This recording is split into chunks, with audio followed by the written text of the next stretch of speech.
sebab segala hajat kita dikabulkan oleh Allah. Semua musibah yang kita rasakan Allah hilangkan. Panjang umur, sehat badan, amin ya rabbal alamin. Terkhusus duduknya kita kepada bersama para habaib yang menjadi salah satu penyempurna akan majelis yang kita laksanakan. Kita ucapkan semoga dengan dekatnya kita bersama mereka, kita doakan semoga beliau juga panjang umur, sehat badan, amin ya amin. Bersama para asatidzah dengan tokoh yang lainnya, terkhusus saya sampaikan rasa terima kasih saya kepada saudara kita Ketua PHBI Haji Sukimin yang alhamdulillah beliau menghadiri acara kami, suatu kehormatan bagi kami Bapak. Semoga dengan kehadiran Bapak menambahkan keberkahan bagi majelis kami insyaallah, amin ya rabbal alamin. Dan juga kepada segenap jamaah yang dimuliakan oleh Allah, baik sipil maupun militer. Alhamdulillah di belakang ada yang mantau dari Polda, Saudara Yanur, dan juga di paling belakang kita dijaga oleh TNI Bapak Suhendra. Ya alhamdulillah, ini yang menandakan bahwa dimanapun kita berada kita akan bertemu dengan saudara kita, maupun itu pegawainya, maupun itu TNI-nya, maupun itu polisinya, maupun itu ustadznya, dan seterusnya. Kita terikat dengan ikatan yang melebihi dari itu semua. La ilaha illallah.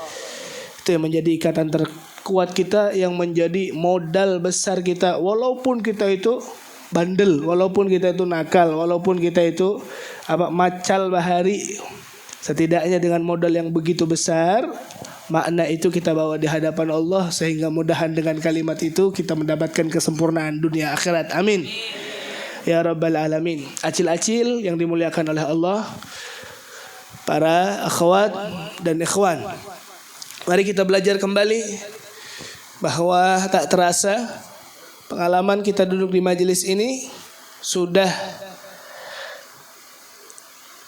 satu step lagi menyelesaikan tema dari apa yang kita kaji. Alhamdulillah Syama'il Muhammadiyah, kita sampailah ke bab Sinnu Rasulillah. Sinnu Rasulillah itu merupakan penutup dari bab yang nanti dilanjutkan, yaitu bab kematian Nabi. Panjang lebar kita membahas dari kehidupannya, akhlaknya, cara beliau makan, cara beliau duduk, cara beliau tidur, cara beliau beribadah, dan seterusnya. Yang semoga ya Allah, walaupun kami tak mampu untuk berbicara secara sejati sifat Nabi, setidaknya kami duduk di tempat ini, kami caper sama Nabi, kisah-kisah Nabi yang membuat hati kami itu selalu merindu akan beliau. Dan semoga beliau memberikan syafaatnya bagi kami orang yang nakal ini, amin ya rabbal alamin. Babu ma ja'a fi sinni Rasulillah. Bab yang ke-53 yang menerangkan tentang umurnya Rasulullah sallallahu alaihi wasallam. Jadi sinnun itu umur, ataupun usia. أجد المصنف هذه الترجمة لبيان عدد السنوات التي عاشها النبي، حيث جاء في بعض الأحاديث أنه عاش 60 سنة، وفي بعضها أن عمره 30 و60 سنة، وفي بعضها أن له 65 سنة، وسيأتي تحقيق القول في ذلك. وبه إليه قال حدثنا أحمد بن منيع قال حدثنا روح بن عبادة قال حدثنا زكريا بن إسحاق قال حدثنا عمرو بن دينار عن ابن عباس رضي الله تعالى عنه قال عن رضي الله تعالى عنهما قال مكث النبي بمكة 13 سنة يوحى إليه وبالمدينة 10 وتوفي وهو ابن 63. نعم. وبه إليه قال حدثنا محمد بن بشار قال حدثنا محمد بن جعفر عن شعبة عن أبي إسحاق عن عامر بن سعد عن جرير عن معاوية أنه سمعه يخطب قال مات رسول الله وهو ابن 63 وأبو بكر وعمر وأنا ابن 63. وبه إليه قال نعم An Aisyah radhiyallahu taala anha anna an-nabiy mata wa huwa ibnu 63 sanah. Naam. Hadis ini izin Bapak Haji Sukimin dan kepada segenap kawan-kawan yang mungkin baru hadir ke tempat ini, bahwa pengajian kami fokus membedah ataupun menjelaskan apa yang telah Sayyidina Al-Imam At-Tirmidzi ucapkan dalam tulisan kitabnya. Karena Imam At-Tirmidzi sebagaimana yang kita ketahui bersama, beliau adalah sosok pakar dalam ilmu hadis yang memiliki riwayat. Beliau memiliki riwayat sendiri dan menjadi buku tersebut, buku karangan beliau, menjadi patokan di ilmu hadis. Beliau memiliki kitab namanya Sunan At-Tirmidzi. Nah, jadi kitab hadis itu banyak. Kitab hadis itu banyak. Di antara kitab hadis yang paling sahih, yang menjadi pemangku ataupun yang menjadi rujukan bagi setiap hukum yang ada, itu ngambilnya ke Sahih Al-Bukhari, setelah itu Sahih Muslim. Itu yang paling sahih, namanya Kutubus Shihah. Nah, setelah itu ada kitab yang lainnya namanya Kutubus Sittah. Di antara Kutubus Sittah itu ada karangan Imam At-Tirmidzi, namanya Sunan At-Tirmidzi. Sunan Tirmidzi, Sunan Ibnu Majah, Sunan Al-Baihaqi dan seterusnya. Nah, Habib, apa kitab hadis itu apa? Ini kita jabarkan sedikit saja. Hadis itu adalah suatu apapun, saya katakan apapun yang berterikat dengan Nabi. Bukan hanya terbatas dari ucapannya saja. Ucapannya betul itu hadis. Gerakannya hadis. Nah, apa Nabi? Sifat-sifatnya Nabi itu hadis. Maksudnya seperti ini, ketika ada seseorang dari sahabat Nabi bertemu dengan Nabi, menggambarkan Nabi duduknya seperti ini. Nah, duduk tawarruk seandainya, atau meletakkan habwah, masih ingat pelajaran kita? Itu hadis. Apapun yang berkenaan dengan Nabi. Lantas kenapa dibukukan? Karena ampun maaf, Nabi kada berdusta. Betul. Dan bahkan haram bagi Nabi itu berdusta. Tidak ada hukum Nabi itu berdusta, gak ada. Gak ada ceritanya, gak ada kamusnya. Karena apa? Sifat wajib bagi Nabi yaitu as-siddiq, jujur. Yang menjadi problem apa? Yang menjadi problem adalah orang yang ngeramput atas nama Nabi Muhammad. Nah, ini yang menjadi problem. Maka dari itu kada kawa Nabi 1400 tahun lamanya. Bagaimana caranya Habib kita itu mengerti bahwa ini adalah ucapan Nabi, bukan ucapan orang. Disitulah ulama kita membuat suatu sistem dalam menjaga kemurnian ucapan Nabi. Dengan apa? Dengan dikeluarkanlah ilmu mustalahul hadis, ilmu jarh wa ta'dil. Nah, ilmu-ilmu yang berkaitan dengan hadis. Jadi orang yang bepander telah bersabda Nabi Muhammad, nah, mau inya guru kah, mau inya ulama kah, mau inya siapakah, dia harus sesuai dengan legalitas yang telah ditetapkan oleh para ulama ahli jarh wa ta'dil. Kada pernah ngeramput, hafalannya harus kuat, gak pernah tidak fasik, tidak pernah berbuat maksiat. Ya jelasnya itu yang menjadi kriteria orang yang pantas untuk dikatakan sebagai orang yang bisa dikatakan dipercaya untuk mengatakan qala Rasulullah.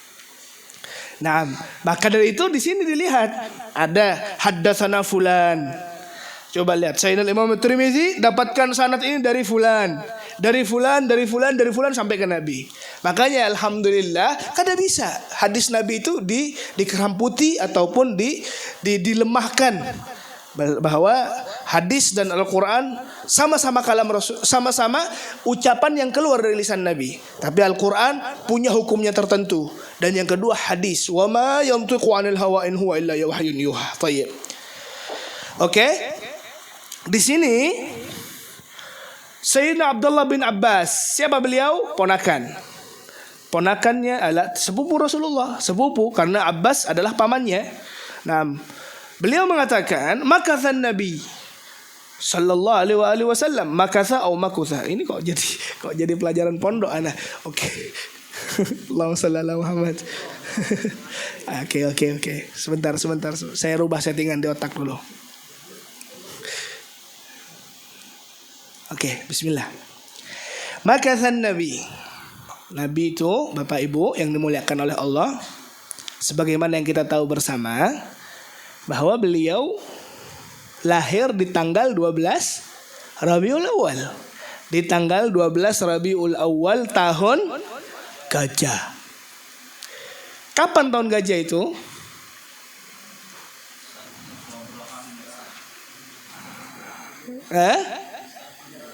Nah, kalau ditanya kapan, maka kebingungan, nggak ada tanggal. Nggak ada tanggal yang dipakai oleh orang Arab pada saat itu. Makanya bukan tanggal, tahun maksud saya, tahun. Kalau Rabiul Awal, Rabiul Tsani juga ada di zaman dahulu. Di saat itu Nabi dilahirkan. Sering kita sudah mendengarkan bagaimana kejadian yang begitu dahsyat, yang berbeda dengan kelahiran siapapun di muka bumi ini, sampai terpancarnya sinar yang begitu bercahaya. Semua singgasana yang ada di Persia itu hancur, Diwan Kisra itu hancur. Nah, api yang selama itu disembah tiba-tiba hilang, dan seterusnya. Itulah kelahiran Nabi. Nah, Nabi dilahirkan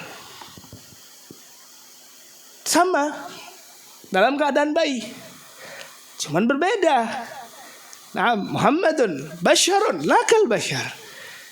Memang manusia tapi tak seperti manusia, seperti biasanya.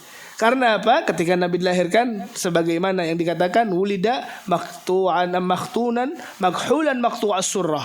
Sudah tidak terputus benang ari-ari itu, tali ari-ari, bahkan bersih, tidak ada sedikit pun noda. Bahkan di saat itu dilahirkan Nabi Muhammad langsung dalam keadaan bersujud, tangannya seperti ini dan seterusnya. Oke. Sayyidina Abdullah bin Abbas mencerita dari kejadian itu sampai Nabi wafat. Itu umur beliau 60. Ayo, berapa umurnya Nabi? 63 tahun. Naam. Makathan Nabiyyu bi Makkah 13 sanatan. Naam.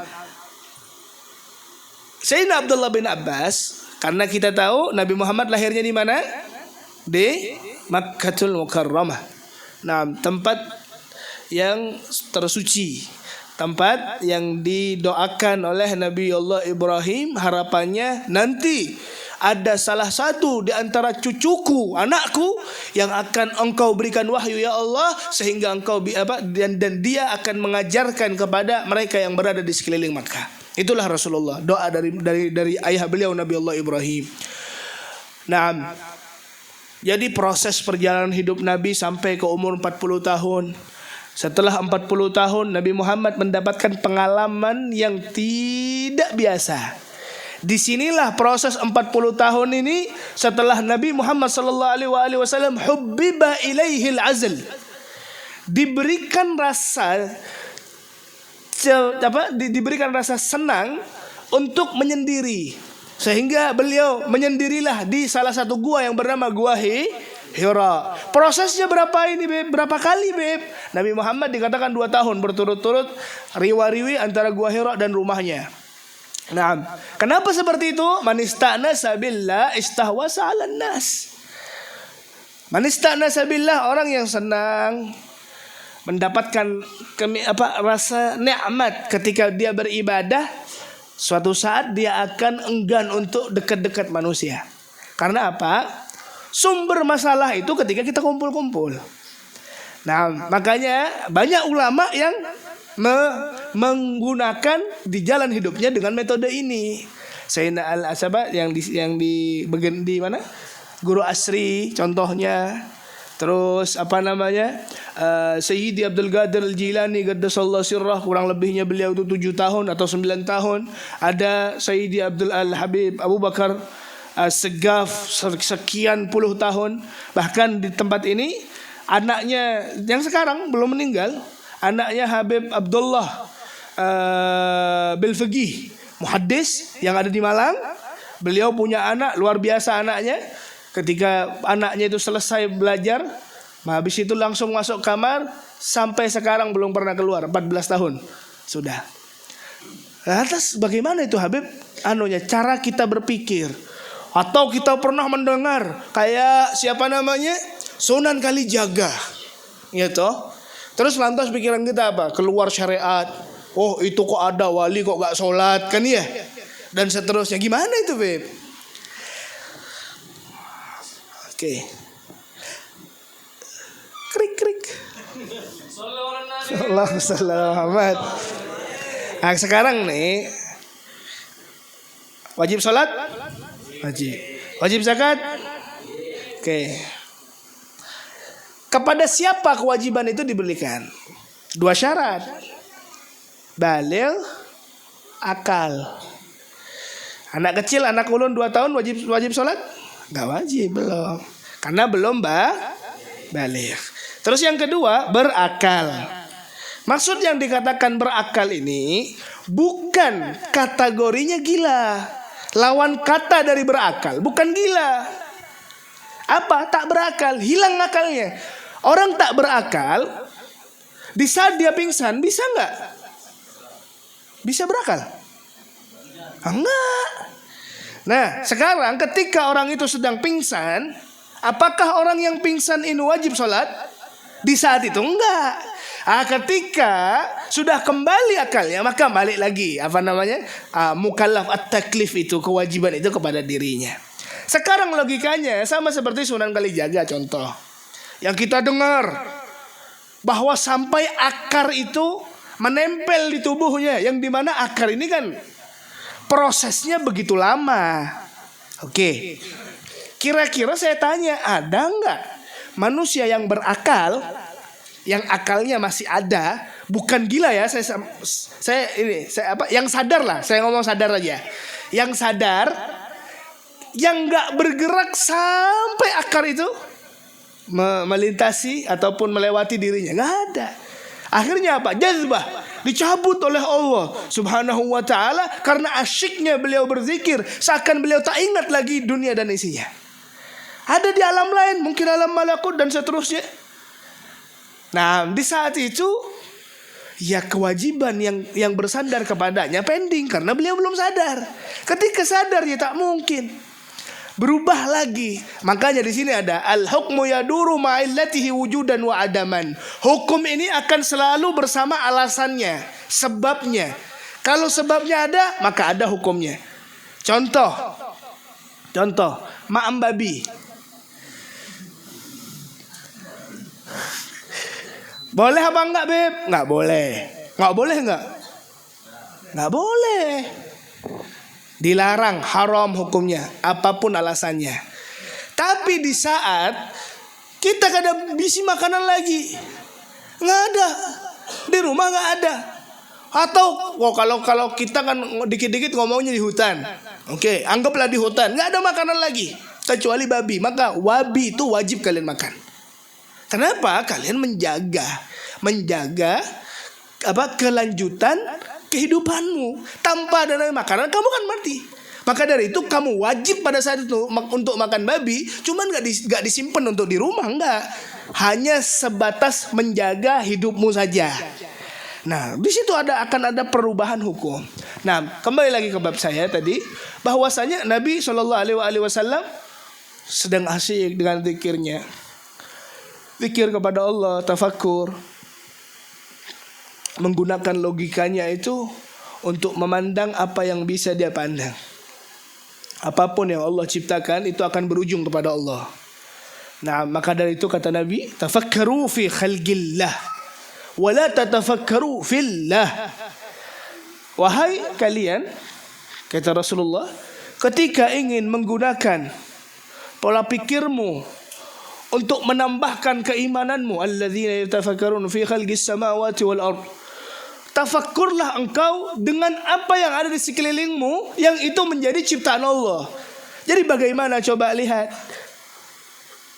canggihnya sistem Allah yang menumbuhkan tumbuhan, canggihnya sistem Allah yang berada dalam tubuh kita ini, sehingga tubuh kita menjaga ataupun tersistem dengan baik, sehingga alhamdulillah kita bisa menikmati apa yang bisa kita nikmati dalam kehidupan ini.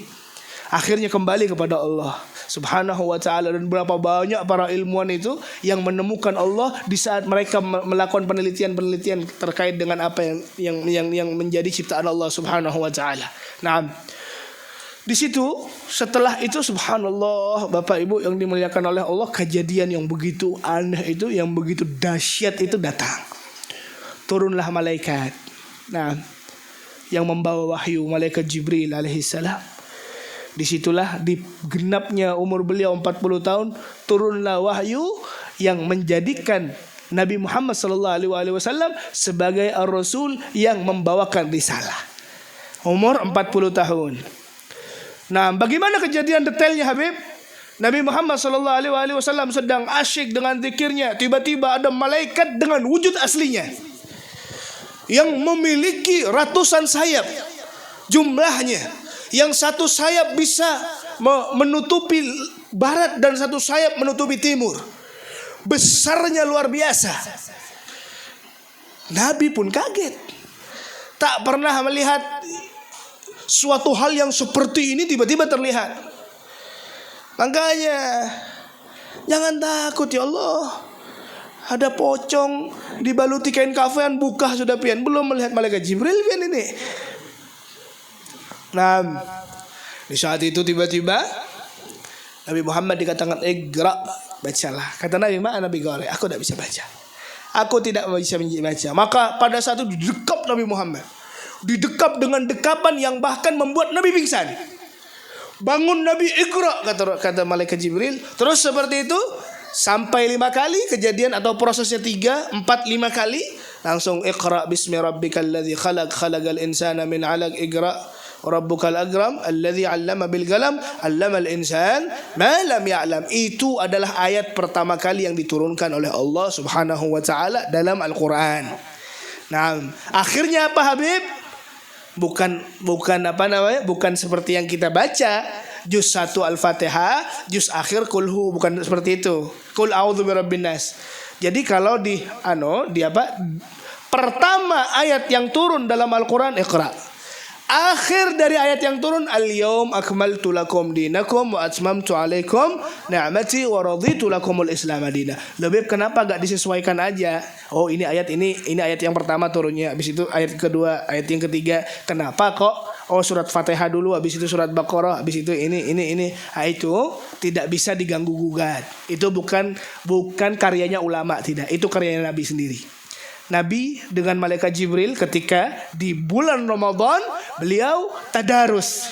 Tadarus itu bukan mengkoreksi, mengecek kembali tartibus surat. Kenapa suratnya ini namanya ini? Kenapa kok ini ayat pertama, ini ayat kedua, ini ayat ketiga? Itu semua sesuai dengan apa yang telah Nabi SAW tetapkan bersama malaikat Jibril, sehingga dipelajari oleh sahabat Nabi Muhammad SAW. Maka dari itu tidak ada perbedaan Al-Quran kita.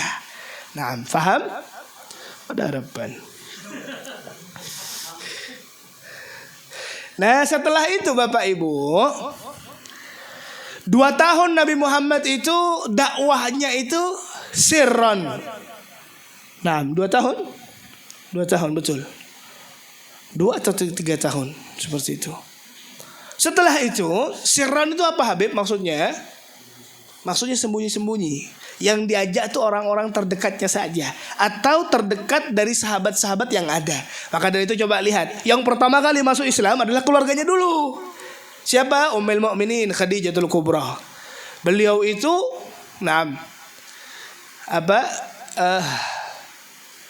faqad ruziktu hubbaha, kata Sayyidina Imam, kata Siti Khadijah. Ya, mencintai Ibunda Khadijah itu sunnah. Karena apa? Nabi Muhammad tidak ada sosok yang beliau cintai melebihi dari cinta beliau kepada Ibunda Khadijah. Semoga kita termasuk banyak orang-orang besar yang kita sebutkan namanya. Semoga kita mendapatkan keberkahan dari nama beliau. Amin. Oke. Alhamdulillah.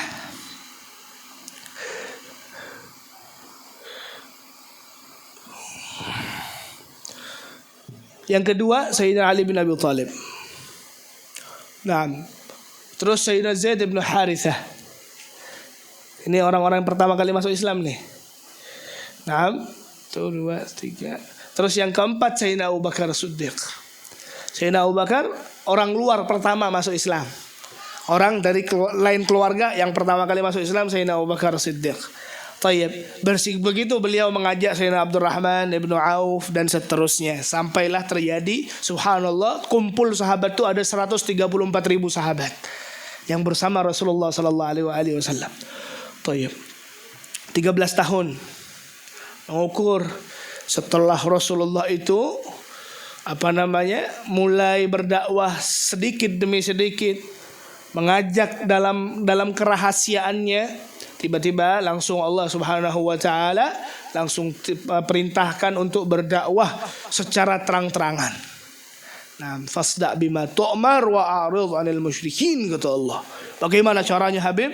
Rasulullah itu orang yang begitu terpandang, begitu karismatik, begitu baik, sehingga orang semuanya itu sama Nabi Muhammad luar biasa, baiknya luar biasa. Termasuk Abu Jahal, termasuk Abu Lahab, dan seterusnya. Di saat beliau sebelum mengeluarkan suatu hal yang membuat hati orang-orang yang tidak dicintai oleh Allah itu mengamuk sama Rasulullah. Bagaimana caranya Habib? Tiba-tiba karena sudah itu datang perintah dari Allah, tidak mau tahu, Rasulullah langsung naik ke salah satu bukit. Dipanggillah orang Quraisy, dipanggillah semua penduduk yang ada di Makkah. Dan Rasulullah itu orangnya santun, nggak pernah Rasulullah merepotkan orang. Nah, tiba-tiba kenapa kok Nabi Muhammad manggil? Gumpullah mereka jadi satu. Di suatu lapangan tadi di atas bukit, Nabi Muhammad mengatakan, kalau seandainya di belakangku ini ada seekor binatang buas, apakah kalian percaya? Maka tiba-tiba semua serentak mengatakan, ya Muhammad, kamu tidak pernah bohong. Ya Muhammad, kamu tidak pernah mengatakan suatu hal yang sifatnya dusta. Ya pasti kami percaya. Dites dulu gelombang sama Nabi.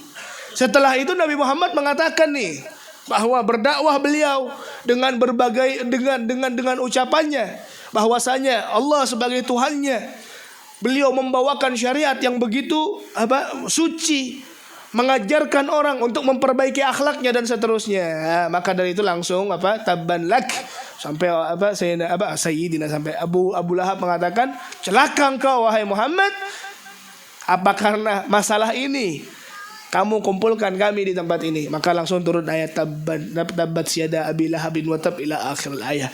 Nah, disitulah mulai proses perjuangan Nabi, dimulai dari detik itu sampai beliau keluar dari kota Makkah di umur beliau ke 53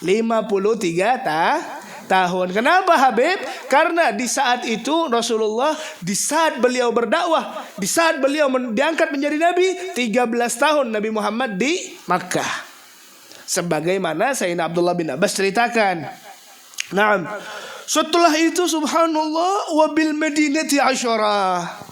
Setelah itu Nabi Muhammad berada di kota Madinah 10 tahun. Wa qad tufiya wa huwa ibnun wa 30 sana. Ibnun 63 sana. Beliau 63 tahun sallallahu alaihi wasallam. Maka hadis ini juga diperkuat oleh Muawiyah ketika beliau khutbah. Beliau mengatakan, mata Rasulullah meninggal, wafat di dalam umur beliau yang ke-63.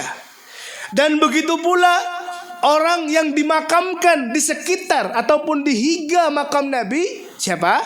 Abu Bakar. Umur sidin berapa Habib? 63 jua. 63 jua. Terus yang di higanya Habib siapa? Sayyidina Umar. Meninggalnya 63 jua. Nah, orang-orang besar itu meninggalnya di 63 tahun. Nah, ya mudahan pian panjang umur. Amin ya rabbal alamin. Kenapa? Subhanallah, Ibunda Aisyah Ummul Mukminin 63 jua. Sayyidina Ali bin Abi Thalib 63 jua. Terus Sayyidina Husain 63 jua. Nah, Sayyidina Muawiyah ini ketika khutbah umur sidin 63. Karena Sidin sudah mengambil ancang-ancang. Oh berarti kalau seandainya sahabat-sahabat Nabi mati meninggalnya 63, sahabat-sahabat yang lainnya 63. Oh lu nih sekarang 63. Berarti aku nih pinanya mati bang sekarang, jarnya Sidin. Tapi subhanallah, karena umur ini semuanya di tangan Allah. Beliau meninggalnya umur 80 tahun. Nah, apa kata Rasulullah? Nah, khairukum man tala umruhu wa hasuna amaluh. Kata Nabi, paling baiknya di antara kalian yang panjang umurnya. Bukan hanya panjang, tapi baik juga amalnya. Kenapa, Beb? Jangankan malaikat yang munyak, tetangganya munyak.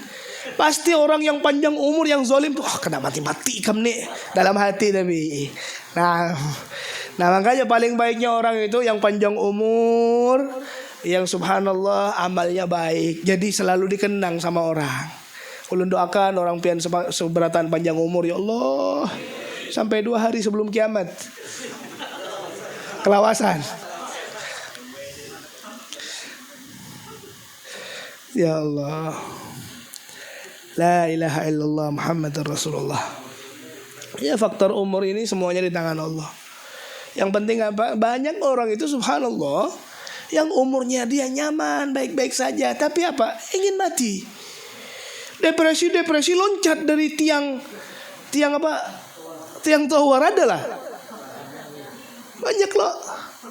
Atau yang nabrakan diri ke? Bukan. Aku hendak membuat jembatan Kobes, apa itu? Hantu hari ini jadinya. Sekalinya Sidin yang jadi hantu. Tumbur lawan bininya, tumbur lawan lakinya, stres. Mau bunuh diri bawaannya. Ya, kesiannya. Padahal yang di sini ulun lihat muha-muha orang terzolimi juga. Cuman subhanallah masih senang aja. Tenang aja, enggak usah sumpek. Ya biasalah, namanya kehidupan. Nah, ada siapa kehilangan mesin cuci? Insya Allah. Enggih. La ilaha illallah Muhammadur Rasulullah. Kayak gitu 13 tahun Nabi berjuang, Nabi. Ya kita tahu bersama, saya pun sulit untuk bercerita akan apa yang beliau alami dari kesedihan tersebut. Tapi Nabi gak pernah sedih, Nabi gak baper. Karena apa? Karena jelas apapun kerjaannya lillah, untuk Allah. Selagi Allah tidak masih ridho sama beliau, wa in lam yakun bika alayya ghadabun fala ubali, kata Rasulullah.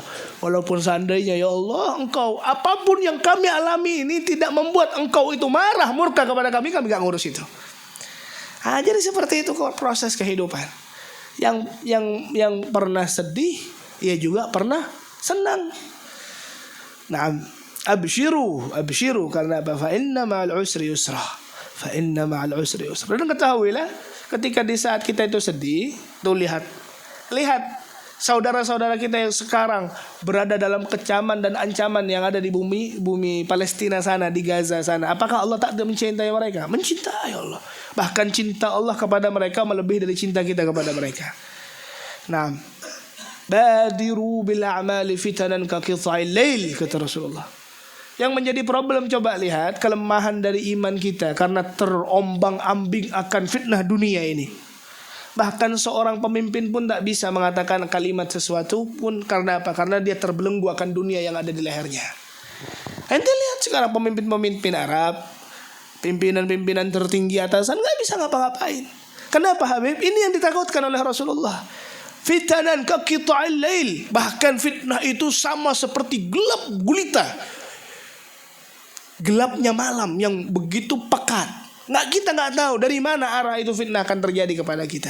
Makanya kata Nabi, di saat diri kita itu mampu untuk melakukan suatu hal yang baik, maka lakukan itu. Karena belum tahu kita ke depannya kita masih bisa melakukan itu atau tidak. Nah, yumsi mu'minan wa yusbihu kafirah. Bahkan nantinya kata Rasulullah, sorenya masih muslim, masih beriman, tiba-tiba mudah sekali untuk merubah keyakinannya, paginya sudah non muslim. Ya Allah, Apa yang terjadi? Karena urusan perut. Nah, terbelenggu akan itu semua. Semoga iman kita semuanya kuat, insyaallah, amin. Dan juga kita doakan perjuangan beliau-beliau yang ada saudara-saudara kita di Gaza. Semoga Allah Subhanahu wa taala berikan kekuatan kepada mereka. Amin ya rabbal alamin. Nah, baru jam 9:30 ya. Nah, thayyib. Sayyidina Abdullah bin Abbas, Bapak Ibu yang dimuliakan oleh Allah, juga pernah katakan bahwasanya umur Nabi Muhammad itu hanya 60 tahun. Oke, dalam hadis kita harus tahu, dalam hadis nanti, oh ini kan ilmiah nih kisahnya. Umur Nabi itu ada 3 pendapat. Yang pertama 63. Yang kedua 65. Yang ketiga 60. Oke, biar tahu sebelum ini. Tapi paling sahihnya yang bertahqiq, yang betul-betul diakui 63 tahun. Lantas Habib, kenapa kok ada riwayat yang 60 tahun? Sama kayak kita juga. Maksudnya kayak gini, ketika sampai umur kita itu ke 31, 33, 34 contoh, ya mungkin sekitar 30-an. Nah, jadi di jumlah itu secara gamblang saja, tidak mendetail. Paham? Nah, jadi sekitar 60-an kata sahabat, sehingga tertulis, dicatat sebagaimana yang ada. Nah, terus yang ketiga 65 bagaimana Habib? Dihitung dari tanggal tahun sebelumnya, sebelum lahir, dan tanggal setelah lahir, dan tanggal setelah meninggal. Jadi 1 tahun sebelum lahir diambil, dan 1 tahun sebelum ketika beliau meninggal juga diambil. Jadi digenapkan jadi 65 tahun seperti itu. Nah, ini yang berkaitan dengan umur baginda sallallahu alaihi wa alihi wasallam. Nah, sampai sini bisa dipahami? Insyaallah.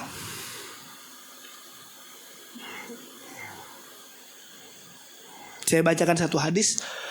Kana Nabi laisa bil-tawilil ba'in, dari Sayyidina Anas bin Malik. Beliau mengatakan Nabi sallallahu alaihi wasallam paras tubuhnya, postur tubuhnya bagaimana Habib? Tidak tinggi dan tidak pendek. Kita tahu ini pelajaran yang diulang. Bahkan Nabi itu tubuhnya enggak sama seperti kita. Kata Nabi, laistu kahayatikum. Nabi sendiri yang ngomong. Tiba-tiba masih ada orang ya yang berani mengatakan, lah kan Nabi sendiri, Nabi kan manusia biasa juga, nggak ada bedanya dengan kita. Siapa dirimu? Nabi sendiri yang mengatakan, aku tidak sama seperti kalian. Contohnya apa? Dalam tingginya Nabi berapa? Tidak ada satupun jawaban ulama yang bisa mengukur secara rinci ataupun secara detail ukuran tinggi Nabi, nggak ada. Kalau kita berapa? Macam-macam. Insya Allah tumbuh kita itu nggak akan berubah. Tapi kalau Nabi nggak. Mukjizat ataupun salah satu keistimewaan Nabi, ketika Nabi duduk bersama siapa aja atau berdiri berjalan bersama siapa aja, pasti Nabi yang paling tinggi di antara satu kaum yang lainnya. Cuman tingginya itu tidak hanya sebahu saja. Duduk dengan orang yang pantas wajar, anggaplah sekitar 170-an seandainya, berarti Nabi lebih tinggi 190 atau 185. Tapi ketika Nabi bersama orang yang pendek, Nabi Muhammad tidak terlihat terlalu panjang. Itu yang membuat keheranan para sahabat yang lainnya. Saya katakan Sayyidina Abbas itu tingginya 2 meter. Sayyidina Umar 2 meter 20. Sayyidina Umar bin Khattab. Ada yang paling tinggi namanya Ali bin Hatim At-Tai. Tingginya sahabat itu berapa Habib? Gak diukur sama sahabat. Yang jelasnya ketika beliau naik kuda, 2 kakinya itu masih di tanah, diseret. Luar biasanya apa? Ketika Nabi bersama Ali bin Hatim At-Tai, ini Nabi Muhammad lebih tinggi. Itu Nabi kita Muhammad sallallahu alaihi wasallam. Baik. La bil abyadil amhaq. Nabi kulitnya seperti apa? Saya katakan selembut sutra, tidak. Karena ucapan Sayyidina Anas bin Malik bahwa lembutnya kulitnya Nabi melebihi dari apapun yang ada di dunia dari kelembutan. Enggak ada. Ma masastu dibajan wala hariran alyanu min yadi Rasulillah. Aku tak pernah memegang sutra.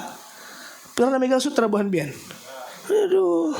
Sutra aja kada tahu. Itu Beb yang di sarung. Lain yang di sarung itu masih campuran. Sutra yang asli itu kalau dimasukkan ke korek tuh masuk. Sarung besar dimasukkan ke korek apa namanya? Korek yang gitu. Korek bahari itu masuk. Dari saking apa namanya? Bukan tipis ya. Ya seperti itulah. Nah, itu dimiliki hanya orang-orang tertentu saja. Dan ulun kada bisi. Kada bisi.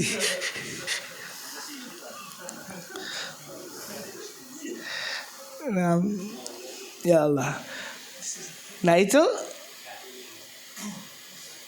kelembutan Nabi, lembut kulitnya tuh lebih dari siapapun. Makanya kesian deh orang-orang colok ini bebinian, skincare kemana-mana.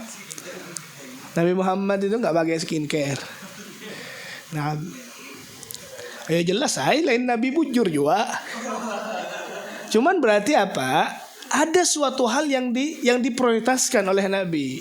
Di antaranya Nabi itu kan nggak pernah ninggalkan wudu, ya loh.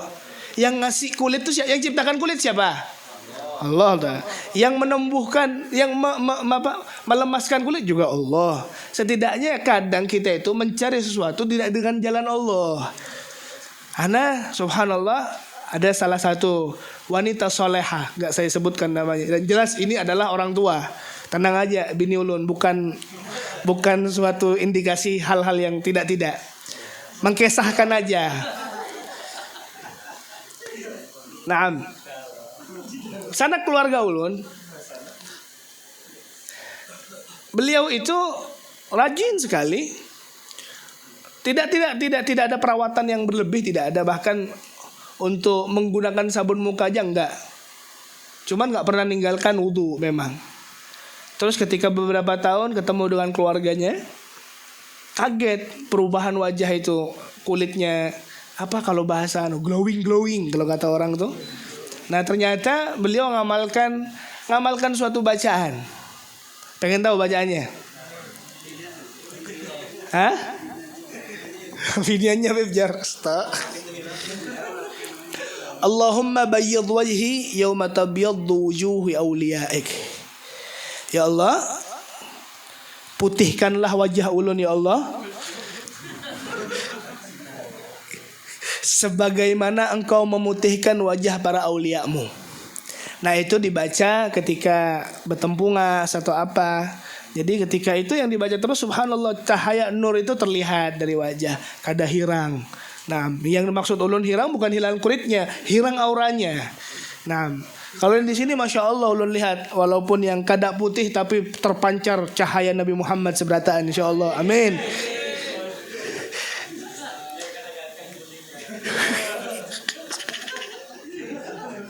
Sallallahu alaihi Rasulillah. Naam, la bil abyadil amhak.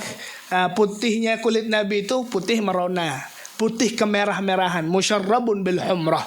Naam, wala bil adam, dan juga kada coklat. Naam. La bil ja'dil qatat. Rambut Nabi seperti apa? Ayo, masih ingat rambut Nabi? Teksturnya seperti apa?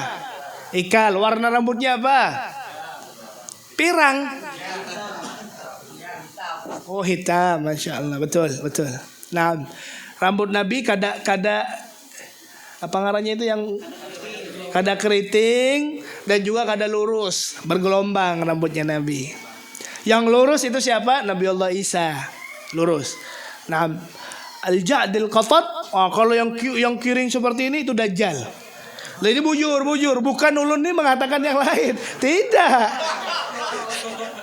Yang dalam salah satu riwayat bahwa kan dijelaskan nih, kalau Dajjal ya jelasnya ya bukan ada orang yang tertulis kafir.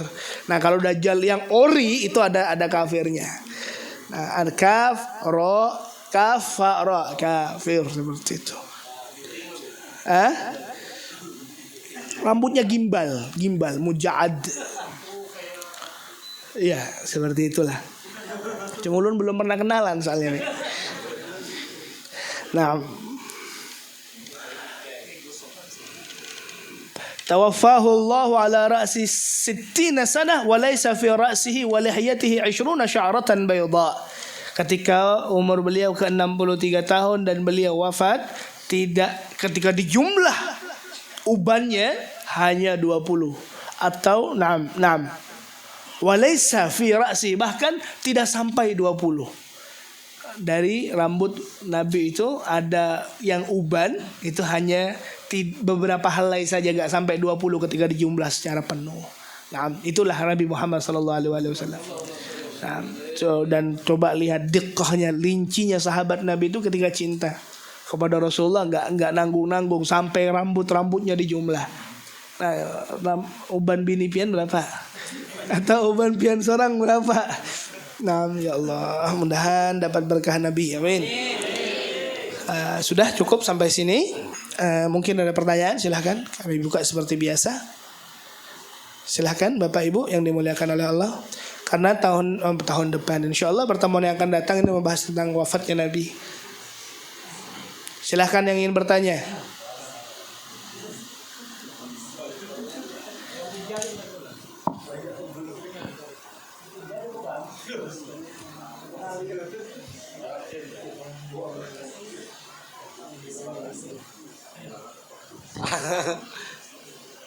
Antumnya.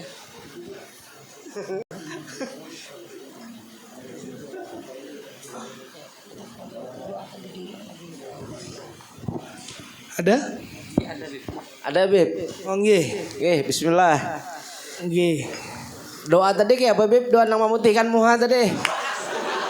Oke, yang pertama itu. Yang kedua, Pak.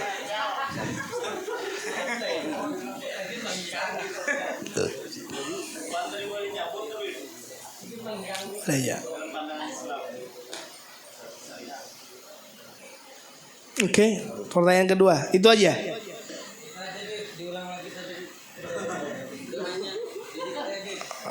Membawa nupang pian, membawa sarung wadimor. Maharnya. Kada bercanda juga. Oke, silahkan Ustaz. Oke. Allahumma salli ala sayyidi Rasulillah. Tayyib. Yang pertama bacaannya Allahumma bayyid wajhi yawma tabyaddu wujuhu awliyaik. Yawma tabyaddu wujuha. Naam. Naam, itu aja cukup.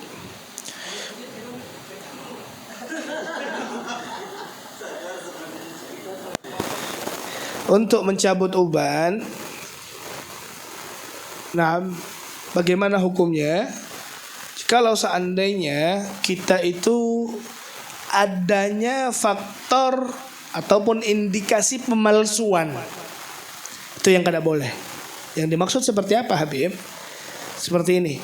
Kenapa Islam itu melarang orang itu menyemir rambutnya dengan warna hitam?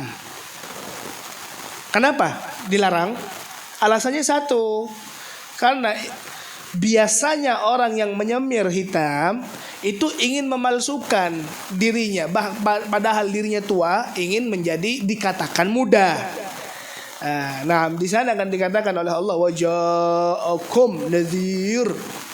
Nah, kata Rasulullah, waja'akum nadhir. Kata Allah dalam Al-Quran, dan telah datang kepada kalian suatu peringatan. Yang dikatakan peringatan nih, ada yang dikatakan penuaan. Nah, penuaan ini terlihat dari rambut ketika orang dulu. Kalau sekarang kan tidak. Kadang uban pun ada di anak-anak muda yang terlalu banyak pikiran, pengen kawin tapi kada punya jujuran. Biasanya itu membuat rambut beruban. Nah, ketika kita mencabut tidak dengan niat itu, ya biasa saja, mungkin mengurangi jumlah tadi, nggak jadi masalah. Iya, nggak jadi masalah fima arah. Nah, tapi ketika kita itu niatnya disemir warna hitam, nah itu tidak dianjurkan. Terus pakai apa Habib? Dianjurkan pakai pacar. Pakai pacar apa namanya itu? Pacar itu henna. Pakai henna. Kenapa? Karena subhanallah, yang rambutnya itu putih di zaman sahabat itu Sayyidina Abu Bakar. Padahal Sayyidina Abu Bakar ini lebih muda dari Rasulullah. Nah, lebih muda 2 tahun dari Rasulullah. 2 tahun atau 3 tahun seperti itu. Cuman ubannya penuh. Makanya ketika dijelaskan di sini terkait dengan minyak ataupun apa hidop namanya, itu jelasnya ke Sayyidina Abu Bakar. Rasulullah belum pernah, tapi Rasulullah mengikrari, membolehkan selagi tidak warna hitam. Kecuali warna hitam digunakan dalam peperangan, itu boleh. Nah, melihat kepinanya pasukan itu tuha seberataan, jadi disemirlah warna hirang masuk ke medan tempur, itu boleh. Cuman jangan dikiaskan, oh Beb ulun juga masuk medan tempur, Beb membunuh 1000 orang kafir ya. Masuk kamar tapi rambut itu. Nah, seperti itu. Jadi untuk lil hajah gak jadi masalah. Gak jadi masalah. Ada lagi? Nggih, silahkan. Assalamualaikum warahmatullahi wabarakatuh. Nggih. Kita tahu bahwa Rasulullah adalah yang kita tahu pasti doa beliau adalah pasti ijabah, pasti dikabul oleh Allah Subhanahu wa taala. Naam. Saya mau bertanya, apakah ada riwayat atau pernahkah Rasulullah berdoa kepada Allah Subhanahu wa taala minta didoakan panjang umur oleh Allah Subhanahu wa taala? Oke.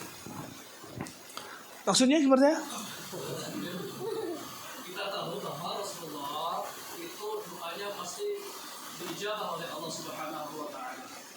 Nah, yang saya tanyakan, apakah selama Rasulullah hidup pernahkah Rasulullah berdoa kepada Allah minta dipanjangkan umur? Sedangkan pada waktu itu masih banyak para sahabat yang sangat masih membutuhkan beliau.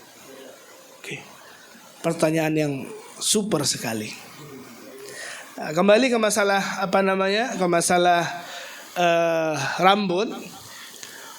Jadi nafsul syekh menghilangkan dengan mencabut secara penuh khususnya itu makruh sampai ke derajat makruh. Ada ulama yang mengharamkan, cuman untuk lil hajah gak jadi masalah. Karena kami tahqiq barusan di kitab yang saya baca. Nah, ini yang menerangkan tentang anjuran Nabi untuk membiarkan uban itu ada. Jadi yang beruban nih pantas bangga. Kata Nabi apa? Tantafu syayb fa innahu nurul muslim yaumal qiyamah. Nah, akan ada cahaya nanti di hari kiamat yang keluar dari rambut uban pian Pak Alan. Nah, untuk yang kedua pertanyaan tersebut luar biasa. Habib Nabi itu kan luar biasa. Doanya pasti dikabulkan oleh Allah. Apakah pernah Nabi itu mendoakan dirinya untuk panjang umur? Karena jelasnya Nabi Muhammad SAW itu sangat dibutuhkan oleh umatnya. Jawabannya apa? Bukan Nabi yang meminta. Bahkan malaikat itu mencabut nyawa itu telah diberikan izin oleh Allah. Nabi ditanya, wahai Rasulullah, apakah engkau memilih untuk selalu hidup bersama umatmu atau engkau memilih Ar-Rafiqil A'la? Maka jawaban Nabi Ar-Rafiqil A'la. Nabi Muhammad SAW memilih untuk bertemu dengan Allah Subhanahu wa taala. Dari seperti itulah, maka dari itu Nabi Muhammad mengatakan apa? Inna hayati khairun lakum wa inna mamati khairun lakum. Kata Nabi, sungguh hidupku ini menjadi kebaikan yang begitu besar untuk kalian, dan begitu pula kematianku ini menjadi kebaikan yang begitu besar untuk kalian wahai umatku. Kenapa seperti itu? Karena di saat hidupnya Nabi kita bisa menyontoh Nabi. Kita bisa melihat melihat kegiatan Nabi sehari-hari yang diriwayatkan dari sahabat. Kita bisa dengan adanya Nabi kita bisa mencontoh, kita bisa melihat sifatnya, bisa diriwayatkan parasnya dan seterusnya. Dan begitu pula ketika kematian beliau, kata Nabi, sungguh setiap hari, bahkan ketika mereka yang berselawat kepada aku ada. Di saat mereka diangkat amalnya, maka aku ada di sana. Kata Nabi, ketika umatku telah melakukan hal yang tidak disenangi oleh Allah, maka sebelum itu disampaikan ke malaikat, Rasulullah mendoakan kita supaya diampuni. doanya Rasulullah akan umatnya. Karena apa? Kehidupan Nabi itu selalu tertuju pikirannya kepada umatnya Rasulullah Sallallahu Alaihi Wasallam. Siapa itu? Kita, ulun pian. Makanya nggak ada bedanya di era sahabat dengan kita. Ta'alluq, ikatan umat Nabi kepada Nabi nggak ada bedanya. Baik mereka yang sedang berada menyaksikan hidupnya Nabi, perjuangan Nabi, dan begitu pula umat-umat selanjutnya, semua Allah itu maha adil. Allah juga memberikan kesempatan yang baik sekali untuk mengikatkan diri akan nabinya Muhammad sallallahu alaihi wasallam. Karena itu kita berkumpul di tempat ini. Barang. Kenapa, Beb? Karena ya Allah, tahu nggak? Nih contoh. Kenapa sahabat Nabi itu nggak bisa tertandingi tolak ukur makamnya? Tahu nggak? Pian kumpul dengan ulun nih, modal pian itu satu. Apa itu, Habib? Sabar. Kata Allah apa? Wasbir nafsaka ma'al ladzina yad'una rabbahum bil ghadati wal 'ashyi yuriduna wajha. Lawan perguruan, lawan ulama, bahkan lawan kuitan, kita harus sabar. Sabar kenapa? Karena dia yang ngajak kalian kepada surganya Allah, kepada kedekatan diri kepada Allah. Kalau seandainya tuh sahabat Nabi gak sabar, ngapain bersama Nabi? Sayyidina Abdurrahman bin Auf yang saya ceritakan bagaimana beliau sudah punya aset yang begitu banyak, tiba-tiba ditinggalkan aja. Kenapa? Karena beliau sabar dengan Nabi. Sabar akan cacian, sabar akan tindasan, sabar akan bahkan perintah Nabi SAW kepadanya.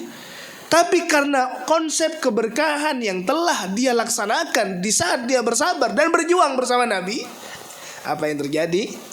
Jadilah beliau sosok milioner, triliuner, apa di atas triliuner apa? Yang pokoknya orang sugihnya sugih sudah. Sayyidina Abdurrahman bin Auf, berapa duitnya? 72.000 triliun rupiah. Koilah, mudahan buhan pian. Visi duit jua 72.000 triliun insyaallah. Amin. Nah, seperti itu konsepnya. Sabar. Nah, ketika kita bisa bersabar, kita akan dapatkan magam. Kenapa? Karena satu, Bapak Ibu, al-qurbu hijab. Kedekatan seseorang akan orang yang besar justru itu yang menjadi penghalang pian untuk melihat dia.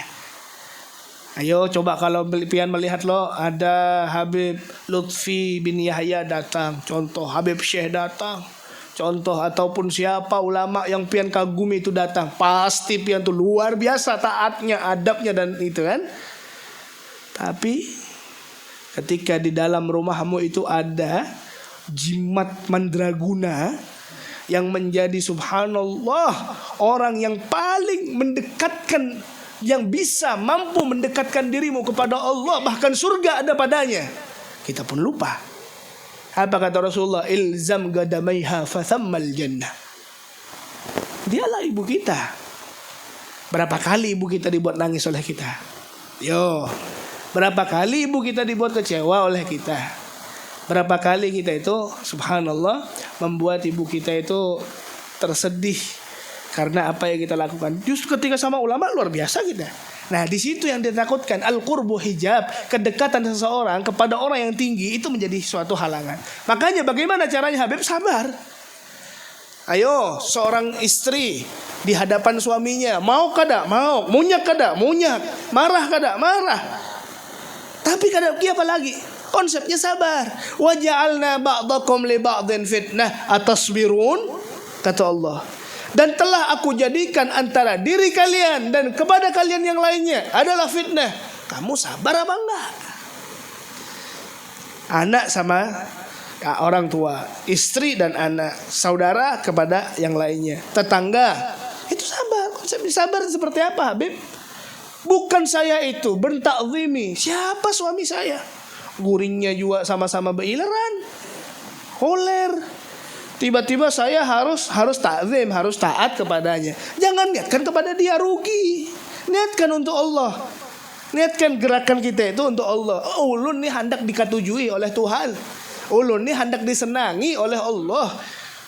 Maka alhamdulillah dengan konsep itu kita akan terikat dengan ikatan yang begitu kuat. Karena Allah lillahi ta'ala. Nah, maka dari itu apa yang saya katakan, bahwa tidak akan bisa mendapatkan kenikmatan iman kecuali ada 3 perkara kata saya. Yang pertama apa? an yakuna Allah wa rasuluhu habbu ilaih. Dia cinta dulu sama Tuhan. Dia cinta, harus cinta. Terus yang kedua, na'am, an yuhibbal mar'u la yuhibbuhu illa lillah. Kita itu cinta sama kawan kita, sama sahabat kita, sama saudara kita, sama pasangan kita, sama orang tua kita. Kaitkan cinta itu biar abadi untuk Allah. Kaitkan, kalau enggak selesai. Terpisahkan faktor umur, terpisahkan karena jarak, terpisahkan karena dunia, terpisahkan karena kematian. Pada intinya, siapapun orang yang pernah menikmati rasanya pertemuan, dia akan pasti tersakiti karena adanya perpisahan. Makanya letakkan itu sama Allah. Ketika karena Allah, maka ketika mungkin kita jarang bertemu, tapi hati kita saling mencintai. Dan apa yang terjadi? Walaupun jarak itu memisahkan kita, tapi hati kita selalu dekat karena Allah. Nah, walaupun seandainya pasangan kita telah meninggal dunia contohnya, tenang saja sayang, aku akan menyusulmu nanti di akhirat setelah begini pulang nyerinya. Ujar orang lah. Sallallahu alaihi Rasulillah. Terus yang ketiga, nikmat iman itu bagaimana dikatakan an yakraha an yauda ilal kufur. Nah, di sini ayo tanamkan kebencian. Harus benci, bukan hanya cinta, benci juga. Benci dengan apa yang pernah kita perbuat di saat macal itu. Mana orangnya? Oke Habib, ulun ini biasa pernah kayak gini. Ya Allah, ulun sekarang hijrah. Apa maksudnya? Oh, tanam kemunyakan. Ya Allah, bungulnya ulun bahari lah. Ternyata apa aku mau kayak gini. Menjinet-jinet kayak orang bego, berdiam kayak gini. Apalagi ngelem. Yang apa ngarannya itu korek api yang terbang tuh, api terbang juga yang tahu. Nah, jadi apa? Tanamkan ya Allah, alhamdulillah orang ulun hijrah wah ini. Amun seandainya biasanya mun hijrah ini luar biasa, tawarannya biasanya tambah kuat. Diingatkan di masa-masa itu, ayo dong. Apalagi kan sekarang ada kawan-kawan yang pengen hijrah dekat di majlis pakai Gojek kerjaannya. Beb, setelah ulun hijrah beb, sekalinya link hubungan ulun nih lawan orang-orang yang apa namanya, yang mulus-mulus tuh lebih banyak beb. Kenapa beb? Nah, katakan no, katakan tidak. Karena aku nih anak majelis wah ini, ulun nih orang-orang ampiham sudah yang macel-macel tuh. Mudahan ya Allah ulun nih panjang umur, sehat badan, kan kayak gitu. Nah, itu akan mendapatkan kenikmatan iman. Kenikmatan iman akan dicoba ketika kita berhadapan dengan apa yang kita sukai. Nah, mudahan ya Allah kita bersama mendapatkan kenikmatan itu dari Allah. Allahumma rzuqna lazzatal iman. Amin ya rabbal alamin. Subhanakallahumma wa bihamdika asyhadu an la ilaha illa anta astaghfiruka wa atubu ilallah. Terima kasih atas perhatiannya, atas kehadirannya. Mudahan ya Allah ulun yakin seberatan yang ada di tempat ini punya hajat, punya keinginan seperti biasa, karena biasanya di awal saya mulai dan ditutupi dengan Fatihah sebentar. Al-Fatihah.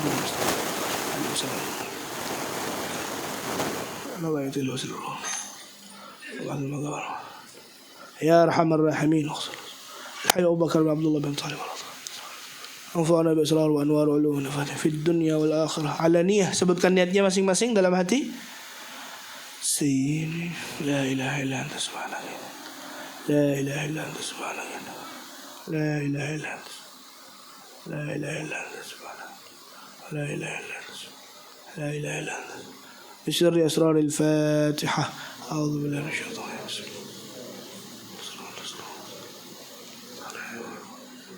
Amin. Sekali lagi ulun ucapkan ribuan terima kasih atas kehadiran Buhan Pian. Ulun senang, bangga seberataan ulun nih ya bangga dengan kita. Semoga persaudaraan ini kita bawa sampai ke akhirat. Amin. Anggap ulun nih bukan hanya sebagai kenalan saja. Anggap ulun ading pian, anggap ulun nih abang pian, anggap ulun guru pian, anggap ulun sahabat pian. Silahkan pian anggap ulun apa aja. Yang penting jangan anggap ulun nih suami pian.